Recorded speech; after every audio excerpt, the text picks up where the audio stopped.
दोस्तों, ये दुनिया अचानक यहाँ तक नहीं पहुँची है। जैसा कि मैंने अपने पहले वीडियोज़ में बताया है कि बहुत सारे लोगों ने इसमें योगदान दिया है। और नवपाषाण काल में मैंने कहा था कि बहुत सारे लोगों ने जब आग का आविष्कार किया था, पहिए का आविष्कार किया था, तो उन्होंने अपने योगदान इस धरती पर दिया था। और धीरे-धीरे मानव ने अपने प्रगति के रास्ते पकड़े और यहाँ तक हम पहुँचे। ऐसे ही आधुनिक युग में बहुत सारे वैज्ञानिकों ने अपना योगदान दिया, जिनमें सबसे महान अगर किसी वैज्ञानिक को हम मानते हैं तो उनका नाम है एल्बर्ट आइंस्टीन। आज हम उनके बारे में बात करेंगे। एल्बर्ट आइंस्टीन एक ऐसे महान व्यक्ति थे जो एक साधारण परिवार में जिन्होंने जन्म लिया और अपने संघर्ष के रास्ते को अपनाकर वो बहुत ऊंचाइयों तक, बुलंदियों तक पहुँचे। उनका जन्म 14 मार्च 1879 ईस्वी को जर्मनी के बुलमबर्ग शहर में हुआ था। उनके पिता एक साधारण परिवार से बिलोंग करते थे और बचपन से ही उनमें अलग तरह की प्रतिभा दिखती थी। हालांकि बचपन में देखा गया कि उनका सिर बहुत भारी था और वो बहुत ज़्यादा अलग ही दिखते थे बचपन से ही। और वो बहुत मंदबुद्धि का उनको कहा जाता था। वो बहुत कम बोलते थे। 4 साल तक वो बोल ही नहीं पाए। एक दिन टेबल पर वो नाश्ता कर रहे थे, उनके परिवार के सभी लोग वहाँ पर मौजूद थे। अचानक उन्होंने कहा कि सूप बहुत गर्म है। इस वाक्य को सुनते ही उसके माता और पिता की खुशी का ठिकाना नहीं रहा। उनका बच्चा आज बोल पड़ा और देखते ही देखते घर का पूरा माहौल बदल गया। इस तरह से वो एक ऐसा बच्चा बन गया जो एक सामान्य बच्चे की तरह बोल सकता था, सामान्य बच्चे की तरह बात कर सकता था। इसके बावजूद फिर भी बहुत सारे कॉम्प्लेक्सिटीज़ उनके व्यक्तित्व में देखी गई।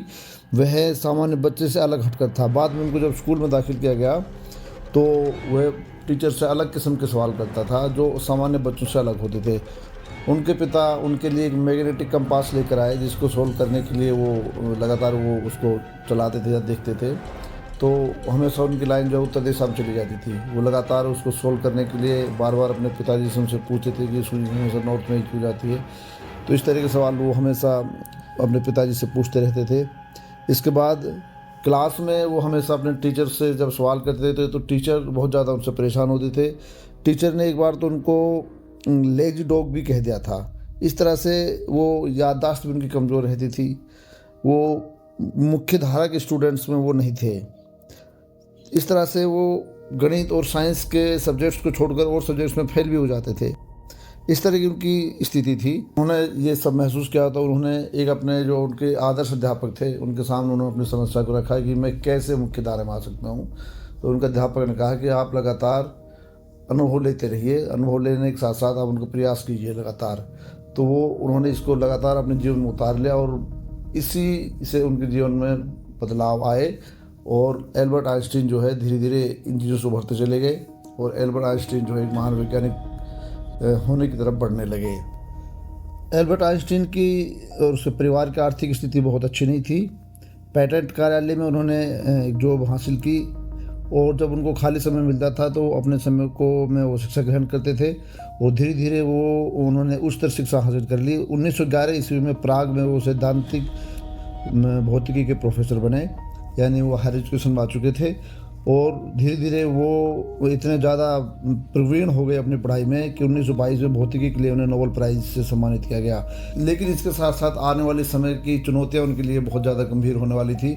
आपको पता होगा कि 1914 ईस्वी से 1918 ईस्वी के बीच में प्रथम विश्व युद्ध हुआ था और इसी में जो है दूसरे विश्व युद्ध के बीज बो गए थे। और इसके बाद लगातार दूसरे विश्व युद्ध की भी पृष्ठभूमि तैयार हो रही थी। इसी हालातों में जो है हिटलर का जन्म हो रहा था और नाजीवाद का प्रभाव यूरोप पर बढ़ता जा रहा था। खासतौर पर जर्मनी में उसका प्रभाव बढ़ रहा था। तो ऐसे हालातों में क्योंकि जो एल्बर्ट आइंस्टीन थे वो जो यहूदी थे, उन्होंने जर्मनी की नागरिकता को छोड़ दिया और उसके बाद वो जो है अमेरिका चले गए। जैसे जैसे दूसरा विश्व युद्ध समाप्त हो रहा था वैसे वैसे कई सारे बदलाव हो रहे थे। तो एक नया देश इजराइल का निर्माण हो रहा था।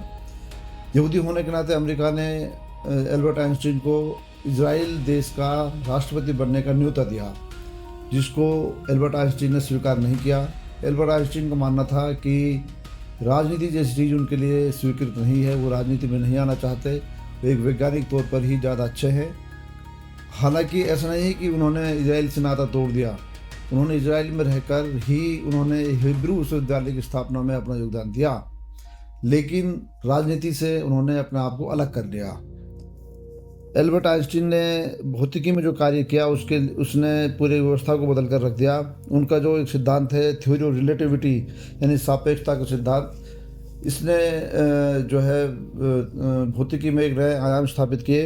इसके साथ साथ जो है E=mc², ये सब जो सिद्धांत है ये एक तरीके से भौतिकी का आधार बन गया। इस तरह से उनका जो भौतिकी में योगदान है वो बहुत ही अटूट है। एक बार एल्बर्ट आइंस्टीन भाषण देने जा रहे थे तो वो जगह के बारे में भूल गए कि उन्हें कहाँ जाना है, लेकिन उनके कैब ड्राइवर को पता था कि उन्हें कहाँ जाना है। तो उन्होंने उनसे पूछा कि आप जानते हैं कि एल्बर्ट आइंस्टीन कौन है? तो उनके ड्राइवर ने कहा कि मैं एल्बर्ट आइंस्टीन के सारे भाषणों के बारे में जानता हूँ। तो एल्बर्ट आइंस्टीन ने कहा कि आप मेरी जगह पर भाषण दीजिए और आप मुझे अपने कपड़े दे दीजिए। तो ड्राइवर ने कहा कि मैं इसके लिए तैयार हूँ, और ड्राइवर तैयार होकर स्टेज पर गए। उन्होंने बड़े कॉन्फिडेंटली सारे भाषण को अच्छे तरीके से दिया और सारे सवालों के जवाब दिया, लेकिन एक ऐसा क्वेश्चन क्रिएट हुआ का वो जवाब नहीं दे पाए। लेकिन ड्राइवर बहुत चालाक था, उसने कहा कि इतना आसान सवाल है कि इसका जवाब मेरा ड्राइवर ही दे सकता है। तो इसका जवाब देने के लिए एल्बर्ट आइंस्टीन, क्योंकि ड्राइवर के रूप में ड्रेस में वो पहने हुए थे, तो वो स्टेज पर गए, उसका जवाब दिया उन्होंने जाकर। इस तरह से मुकम्मल तरीके से वो एक भाषण कंप्लीट हुआ। इस तरह से एल्बर्ट आइंस्टीन एक बहुत ही रोचक व्यक्तित्व थे।